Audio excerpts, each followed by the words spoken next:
Zeus is the big one. Zeus is the king of the gods.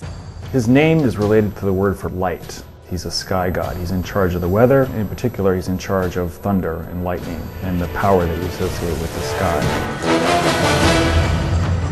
Zeus is cool. I like to think of Zeus as the player god. You know, he's like the Mac Daddy of the gods, because Zeus is always finding some beautiful mortal babe, and he goes down and seduces or woos the babe and gets into all sorts of trouble. Usually, though, since he's a god, what can you do to it? Nothing, right? Nothing. Now I will show you the true power of a god. The other gods are afraid of him, rightly so, because he's more powerful than they are.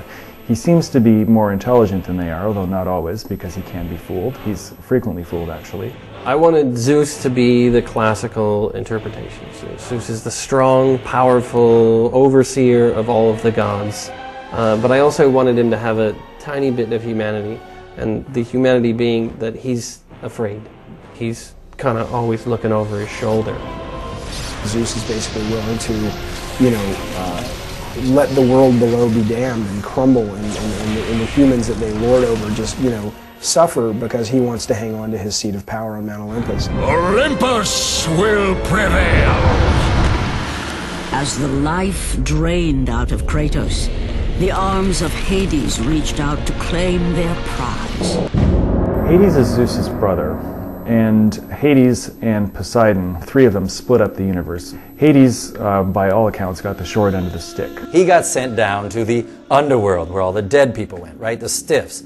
For the Greeks, it wasn't a place of punishment. It wasn't like our sense of heaven and hell. People went there when they died, and everybody went there, good, bad, and indifferent. Hades, he's got his fierce helmet on with the spikes coming out, and he's got the spikes all over his armor, and that's the same kind of, the underworld is the same kind of feel. Grotesque shapes with very thorny, aggressive angles, very, very uncomfortable. To go to the underworld and to come back is a very difficult thing. In general, the only people that do are either superhuman heroes or actual demigods. So it's a very unique thing. For most people, it's a one-way ticket.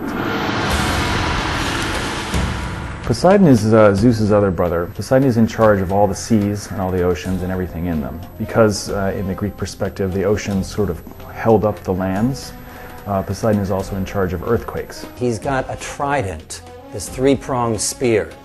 And sort of like Zeus with his lightning bolts, you don't want to mess with Poseidon, because when he gets stirred up, the whole world gets stirred up, because he just takes his trident and he just starts churning that sea. Interestingly, a lot of people don't associate him with horses, but he was said to have fashioned the first horses, and he shaped them. If you think of a horse galloping, sort of like waves falling. In the Iliad, Poseidon is likened to a child kicking over sandcastles when he goes to destroy the walls of Troy.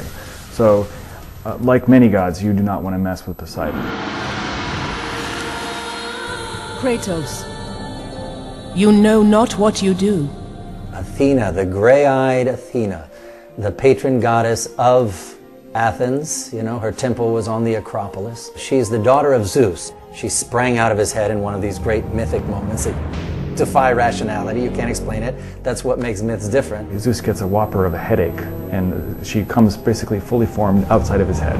In armor, helmet, breastplate, spear from the head of Zeus. And she's the goddess of war and wisdom, which is an interesting pairing.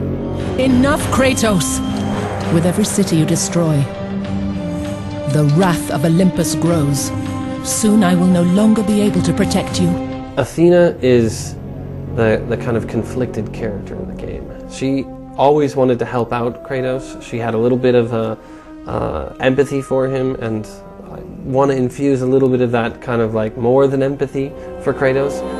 The sexual tension between Kratos and Athena is bizarre, because it wasn't intended, and we finished the first game, and it's like, are they doing it, those two?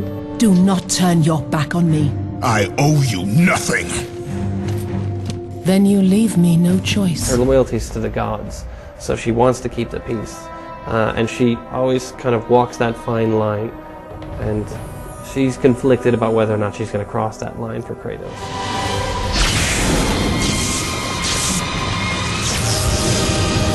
Athena! You conspire against me!